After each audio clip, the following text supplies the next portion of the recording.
Gimble, cornfield there. Rock a bandana like Tupac, I've been there. Rock a do-rag or wave cab, I lay my shit. Yo, what is going on, people? It's Arsenal versus Liverpool, and it's going to be a big one today, man, but there's a lot to talk about, so let's just get into it. So first of all, let's put the team sheet up here. Now, the team sheet just really speaks volumes. We've been waiting for this Yuri Timber to get back into first team practice. Tomiyasu, they lost last night, Japan, so they're out of the Asian Cup, so he'll be making his way up to the London and the training ground over the next few days. So obviously both of them short, but it just goes to show for me, if you can beat Liverpool today, you have enough defensively with all of your guys coming back to really push hard, because there's no doubt about it, guys. The wing-backs have been probably the weakest defensive guys that we've had in there. And in the last game, much was said about Ben White walking up to Zinchenko, arguing with him because he's let 4 goals in this season. At fault for 4 goals. Well, guess what? Ben White is at fault for 4 goals also this season. So isn't it ironic that Ben White was the one that walked up to him and talked to him about his form when Ben White's been doing exactly the same thing? And there is no right or wrong in this situation, guys. Both of them are not the answer. Both of them need to be replaced in these roles if the team is going to win a title. You definitely cannot carry 2 guys like that into a title run. Liverpool won't do it. Man City won't do it. And there's no way Arsenal will get away with it. Not at all. So that's what I found a little bit funny in that regard. But then the midfield, the first changes comes where we're running a double pivot now, or Jorginho's being brought in, so he replaces. In the last game it was Smith Rowe, and before that we've had Havertz in that 8 role, and so he replaces that help to give the double pivot more balance, which we saw actually worked against Liverpool in the cup game. So that's a good move. Odegaard then more free to run out and then express himself a little bit more. And I showed you the numbers of Odegaard previously before. He is the #1 creative player in this league. That's not questionable. It's not arguable. Those are the facts. So what do? You put him in a position that will make him thrive more. But this also bodes well with Zinchenko. With a double pivot there and more balance in front of the main 2 defenders, you then have the ability to push Zinchenko up into an advanced role to support Martinelli more. So that brings us to our strikers now. So up top, you've got Martinelli, which I'm still wondering why Martinelli is there, because honestly, I would have played Smith Rowe on that side on the left, but I can understand it because he hasn't played well starting there for a while. But the difference is, guys, he always plays well against Liverpool. Martinelli always turns up against Liverpool. Maybe because of the nature of the fact that Robinson and Trent Alexander is just bombing forward so much. It leaves so many holes back in Liverpool that Martinelli punishes them one-on-one. Although, I have to say, while Martinelli does play well against them, he's not very productive. So we don't see, it's not like he's getting goals and assists. He just thrives well in those one-on-ones. But, we'll have to see what happens today. Saka obviously is Saka, so he's there. But the biggest change is Havertz comes in at the #9 role. Now, first things first, Jesus. So there's no way today that he can play based on the fact that he's just recovered yesterday from the huge knock that he had. And then there's Eddie. Now, Eddie probably should have played against Liverpool in the cup instead of Havertz in the last game. But here's why I think this is happening. I think this is happening because the way you play Liverpool centre-backs is very differently physically, which Havertz did well in the last game. Now, although Havertz didn't score, Havertz had 5 clear-cut chances, including the header that he just missed on the left post, which he out-jumped Van Dijk in that role. So you can see some reason why the manager is doing this. He wants to be more physical with Liverpool centre-backs, and he wants a much better hold-up play. And look, regardless what you want to say about Havertz, he gets back and he holds up that play and he battles well in the box and he lays off the ball. So that's probably what I would say that Arteta is looking for in this game. Now, it didn't really pay off for him in the cup game against Liverpool that we lost. But I think here he's trying to see if that happens. And if it doesn't, guys, he's got Eddie on the bench. The problem with Eddie, though, is Eddie 5 goals in 10 starts this season, and the issue is his Emirates scoring record, 17 goals in the last 22 starts. So Eddie's record is really, really good here, and we know he had the 2 goals against Chelsea, got man of the match. He scored the 2 goals against Man United, Eddie, here as well, got man of the match.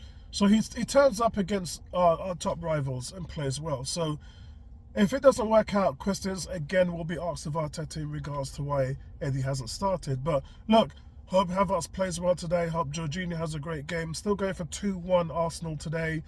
I'll speak to you guys at half-time.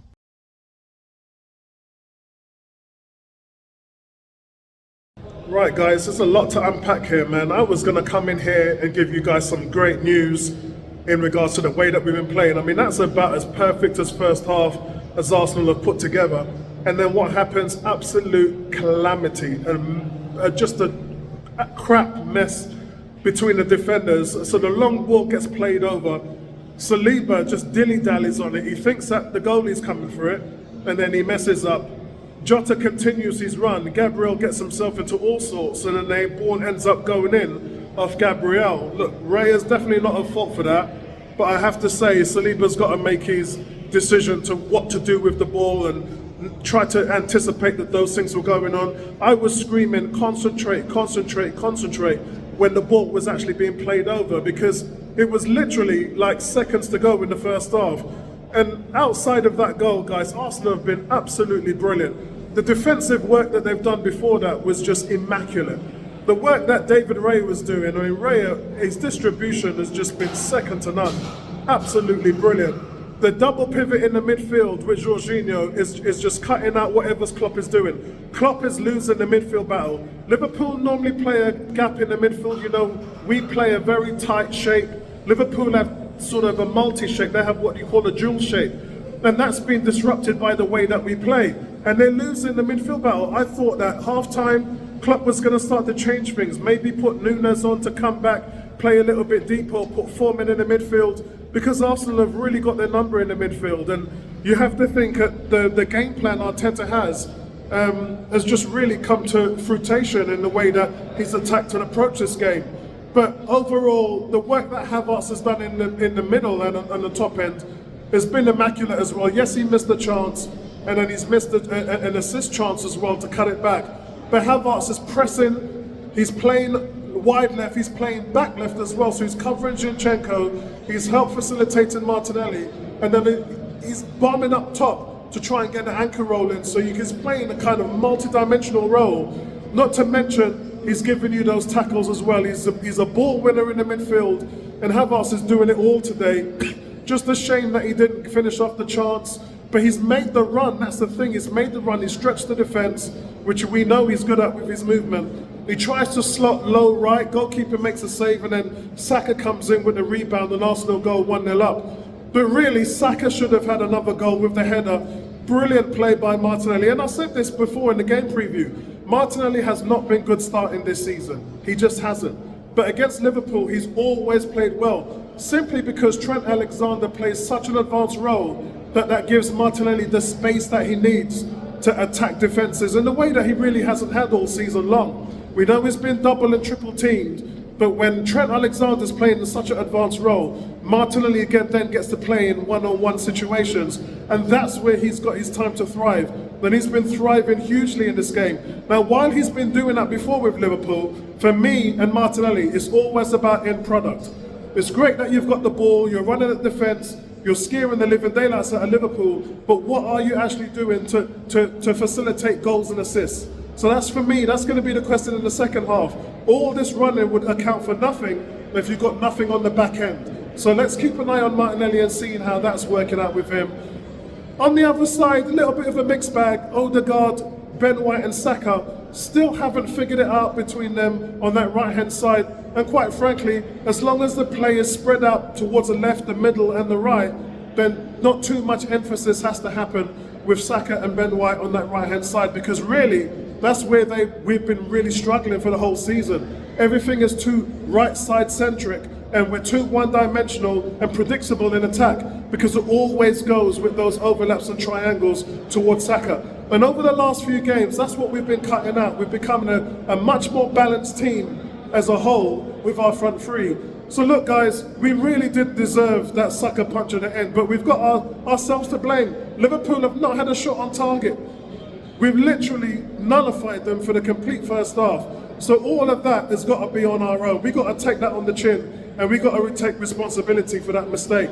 And we've got to come out in the second half and give more of the same, but just be more efficient in terms of support as well, because there's times that we've seen Havertz break, we've seen Martinelli break, and there's been zero support in the middle. So we just need to get that sorted out, and then we'll be able to finish this game up. If we don't win this game, guys, then you really can't see a title challenge here. So that's what's on the line. I love the fans, the atmosphere has been brilliant. The energy levels, I think before Christmas, we haven't seen this kind of energy levels. You know, we didn't see it at West Ham, we didn't see it at Fulham, but the energy today has just been immaculate. We're running down everything. And so, you know, keep it up, and then let's see if we can get a win here today.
Okay guys, so it's Arsenal 3, Liverpool 1.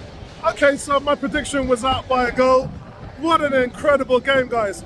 So at Christmas, you lose 2 games on the bounce, you then get a draw. You're really struggling. You've got 1 win in 4 games, 2 losses and a draw.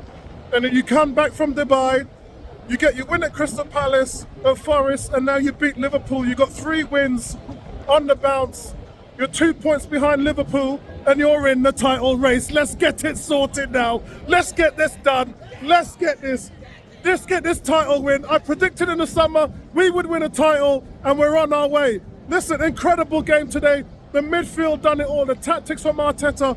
I talked about that dual kind of tight set that Liverpool run in the midfield, and Arteta took that out. He inoculated Liverpool, and they had no answer for it. Jorginho today, brilliant. Declan Rice, absolutely brilliant. Double pivot is very rarely used at Arsenal, but when it is, it's done to maximum effect. Absolutely great. So my standout players for today, player ratings I'm going to put up here anyway. Standout players today, Martinelli, absolutely brilliant. I did say, didn't I said he always plays well against Liverpool, but very rarely does he actually come up with substance. Yeah, that's the key word, right? Right there is substance. He plays well, he gets a lot of the ball, runs at the defenders, causes all kinds of havocs, but he really scores or really gets an assist. Today, he gets on a score sheet. Liverpool owed us that mistake because we messed up at half time, and so they gave us one back, so thank you very much for that, Jurgen Klopp.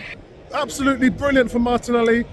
Then there's Declan Rice or Jorginho in the midfield, who I just mentioned, absolutely bossed the midfield. You consider that this is a revamped Liverpool midfield. Tons of money's gone in there to change the perception of how they play. They've been the best team in the league so far this season, only lost 1 game up at this point, and basically our 2 guys destroyed them, absolutely destroyed them. Jorginho was the right call, exactly what I've been saying all week. Well done, Arteta. And then David Raya, probably Raya's best game in an Arsenal shirt for me.